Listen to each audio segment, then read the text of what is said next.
Good evening and welcome to 365 Days of Amazing Stories with Theo Mayer.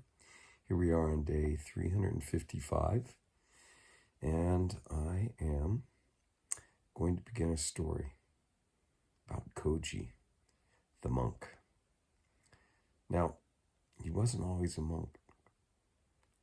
Koji originally had a name, Enzo. The one thing we should go over, though, before I begin the story, is this. Now, animals, obviously they communicate. They can communicate with each other. And it seems there's a communication that goes on between species as well. Have you ever felt like an animal has communicated with you?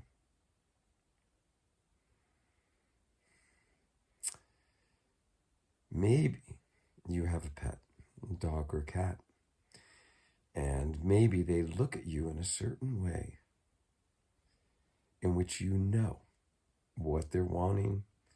Maybe they're asking you to go outside. Maybe they're telling you that they're hungry. Maybe they're just happy to see you. And you can understand what there is, what communication is going on, what they're thinking, and perhaps even feeling. How far can we go with our animal communication? It's really something to ponder. There are people that claim they can communicate with animals, animal psychics that even can communicate with animals from far distances away. How do animals communicate?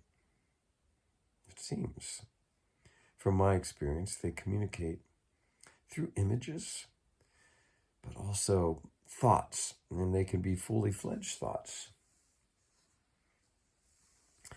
I have definitely had animals that, at least from my perception, have communicated with me and shared important things with me. I've also experienced incredible trust from animals that I have had, one horse in particular. And I've also watched the fear that comes into an animal's eyes when death is near. They're very cognizant, very tuned in many ways, more so than we are. And depending on the animal, tuned in a way that we are absolutely not. Now, this story involves communication. Enzo with a whale. Now, Koji, who was once Enzo, he was a whale, excuse me, a whale hunter.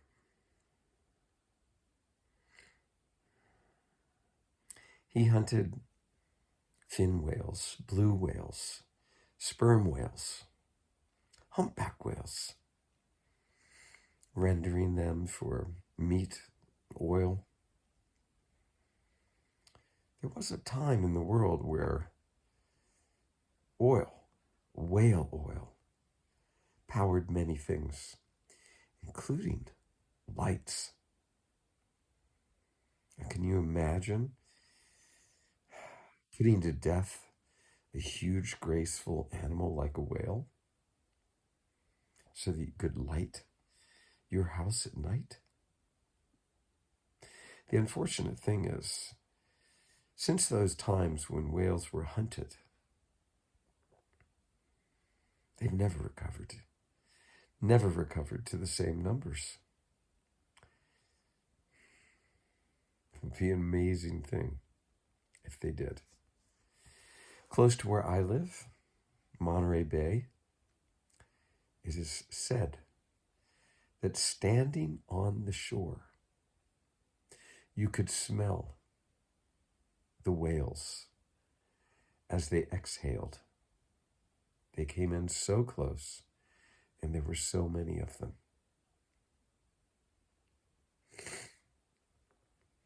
So Enzo was a whale hunter, and his job was to stand at the bow of the boat where the harpoon gun was securely placed. Now, this was a time far past when simply harpoons were thrown into a whale. This was a time when they were shot into a whale. Shot, and then what extended from the harpoon that was shot from the harpoon gun was a rope. The rope was typically attached to the boat. Within the boat, there tended to be a number of oarsmen rowing the boat in the direction of the whales.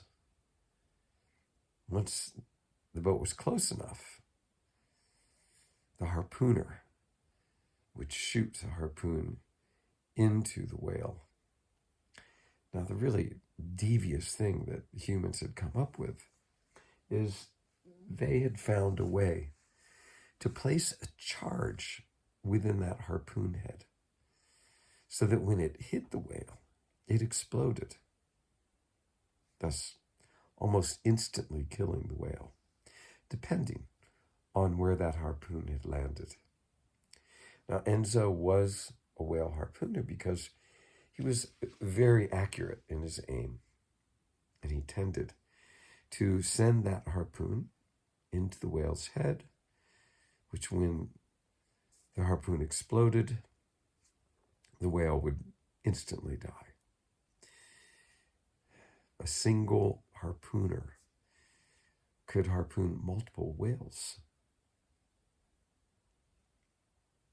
On this particular day, Enzo was at the bow of the boat, and the boat was making its way very,